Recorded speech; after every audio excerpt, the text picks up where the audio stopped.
Your tech lead is wrong about your infrastructure. You do not need Kafka for messages, Redis for queues, MongoDB for metadata, and Postgres for your core data. That is not a modern architecture. It is a distributed nightmare. Every new tool you add introduces networking overhead, serializing bugs, and desynced states. But what if you could delete 80% of your stack and run it all on a single, rock-solid engine? Yes, I am talking about Postgres. It is not just a relational database anymore. It is a multi-tool capable of replacing your entire data stack.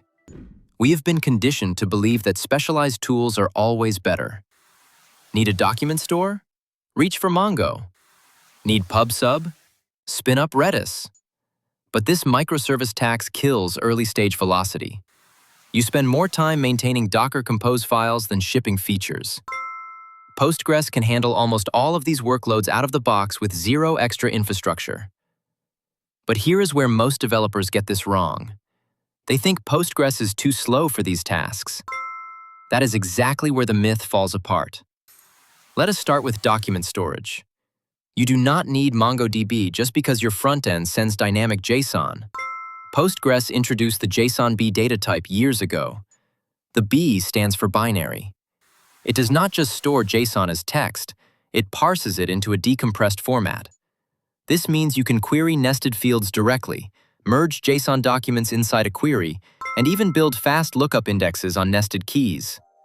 Your JSON queries run at native relational speeds.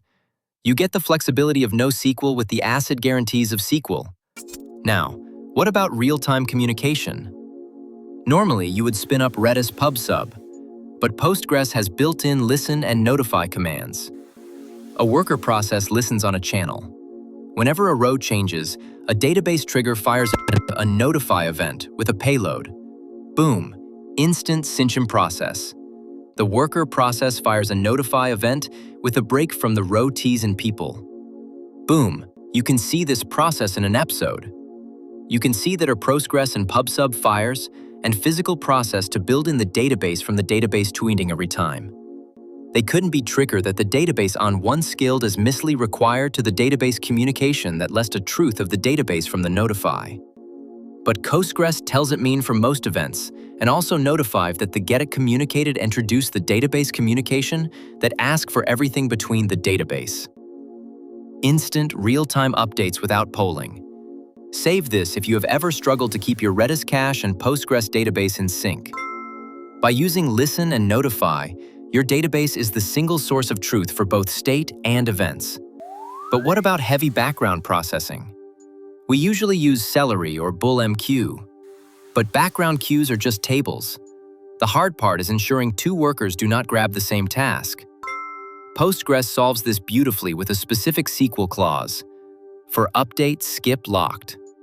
When a worker queries the queue, it locks the row it is processing and skips any rows already locked by other workers.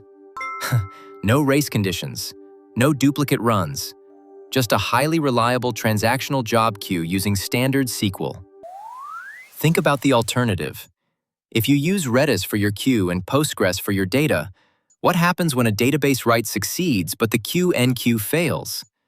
You are left with inconsistent state. With Postgres, your queue and your data live in the same transaction. If the database write fails, the job is never queued. If the job fails, the write rolls back. You get complete atomic consistency for free. No distributed transactions required. Of course, this approach is not a silver bullet. If you are handling millions of events per second, Postgres will eventually hit a disk I/O bottleneck. At that scale, Kafka or RabbitMQ makes sense. But for 95% of applications, you will hit organizational scaling limits long before you hit Postgres limits. And there is one more thing nobody talks about, and it changes everything. It is how this setup simplifies your local development environment. Imagine onboarding a new developer. Instead of telling them to spin up Kafka, Redis, Mongo, and Postgres, they just run one command. Docker Compose up Postgres. That is it. One tool, one connection string to manage, one backup strategy to test. Your monitoring gets simpler, your deployments get faster, and your cloud bill drops significantly. You are running a lean, high-performance machine instead of a bloated, distributed system. Now here is where developers disagree. Are you team one database to rule them all, or do you prefer specialized microservices from day one? Let me know in the comments. If you want to build faster and delete useless infrastructure, try replacing your next queue with Postgres. And if you want to see exactly how to write that skip-locked query, check out the next video on database internals.